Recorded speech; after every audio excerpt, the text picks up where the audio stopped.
couch, dogs, me, guitar lessons.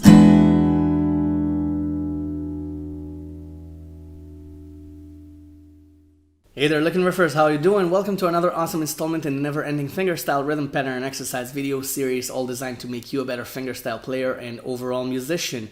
Every week we alternate between beginner, intermediate, and advanced fingerstyle lessons. This week it's time for another advanced lesson, so I've got something really spectacular for you to learn this time. It's gonna sound scary and complicated at first, but bear with me. It's really a lot simpler than you think, and you've got me to show you the ropes and guide you through it.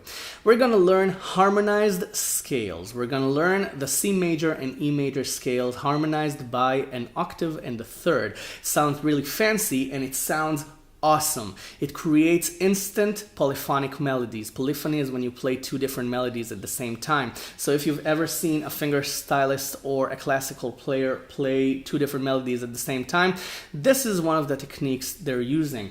One of the main ones, actually. So we're going to learn the C major scale harmonized by an octave and a third, and also the E major scale, because those two mesh up really nicely, and then you can take them and improvise with them and compose with them, and it will make you seem like an expert on the guitar, even if you have no idea what you're doing except for repeating what I'm showing you. So the C major scale harmonized by an octave and a third sounds like this.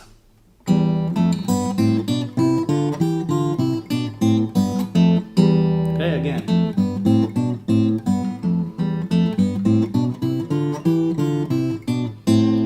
Okay? The E major scale sounds like this.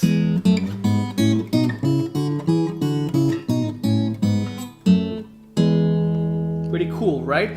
Already sounds like two different melodies, two different distinct melodies.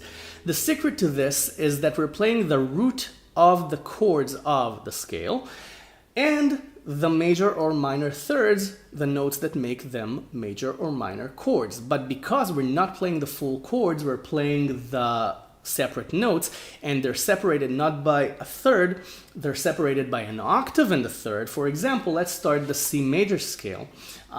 We start with E minor, okay, because our lowest note is E, and we play open third and open sixth strings, okay? Now, this is E, this is the octave, and this is the minor third that makes the chord a minor. So we're playing the third and the root. Now, when you play the root and the third, an octave and a third higher, then it's just far enough apart to create the illusion that you're playing two separate melodies instead of a chord. And that's the reason that this is a lot simpler than it sounds. So open third and sixth strings. Then for F, you play 2 on the third string and 1 on the bass. Okay, you can do it with your thumb.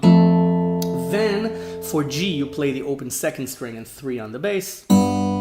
For A minor, you play 1 on the second string, open fifth. For G again, this time G over B, you play 3 on the second string and 2 on the fifth. Okay, this is G over B because this is a G chord and this is inside the G chord.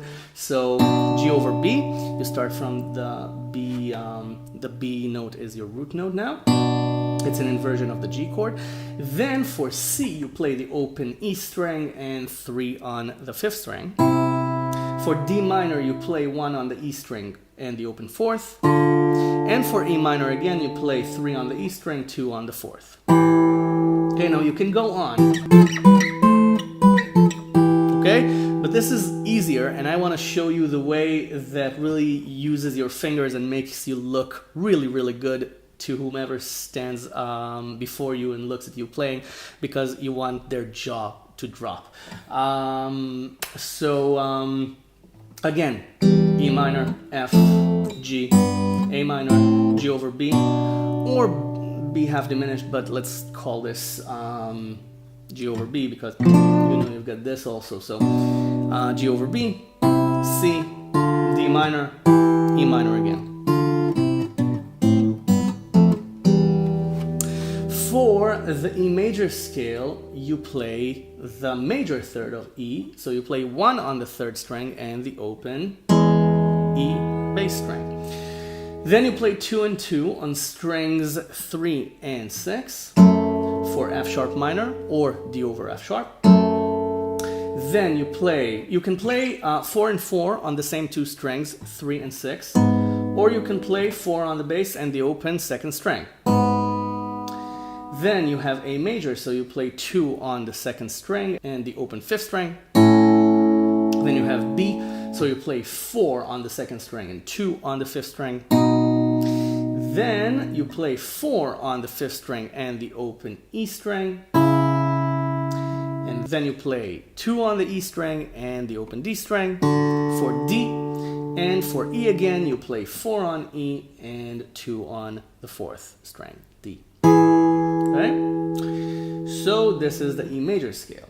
1 and 0, 2 and 2, 4 and 4, or the open second string with 4 on the bass, 2 on the second string with the A bass for A major, then the same set of strings on 4 and 2 for B, then C sharp minor, E, the E string, and 4 on the A string. And for D you have 2 and 0 on strings 1 and 4. Then for E again you have 4 and 2 on the same two strings. So now the reason that I'm showing you these two scales is that they mesh up very, very well. You can play the C scale with D instead of D minor. You can play E major instead of E minor. You can play D over F sharp instead of F. And then you get a lot of variations. You can also play C and then instead of A minor play A and see how that sounds. So again, it's because the notes are just far enough apart to create two distinct melodies instead of chords. And then the scale change is actually interesting instead of sounding like a mistake. Let me try and show you a bit of improv here, but let me just assure you, start with the scales and then just take a couple of notes and start playing with the rhythm. Then make small jumps, then make larger jumps. Okay, I'm gonna try and do that. I'm gonna repeat notes and then I'm gonna start making jumps so you can see the process I'm trying to show you.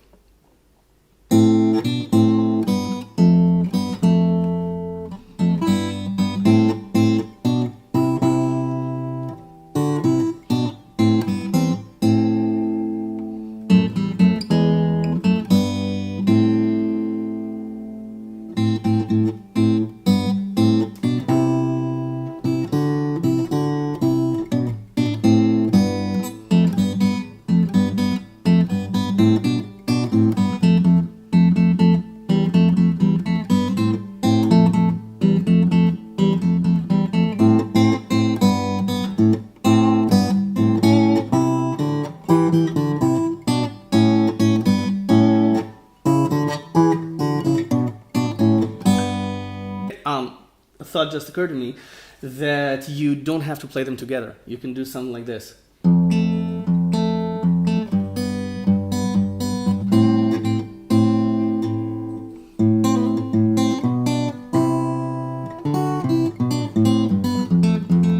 Okay? And that creates more layers of depth.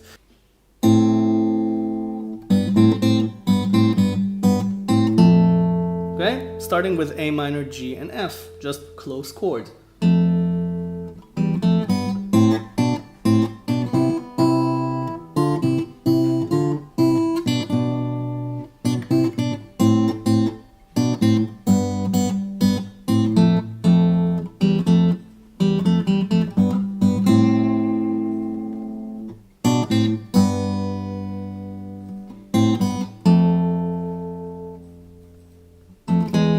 Okay, E.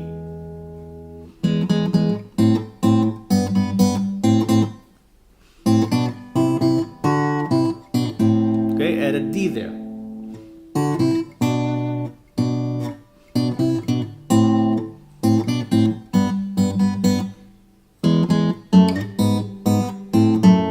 Okay, for example, the E major scale with A minor instead of A. Don't be be afraid to experiment.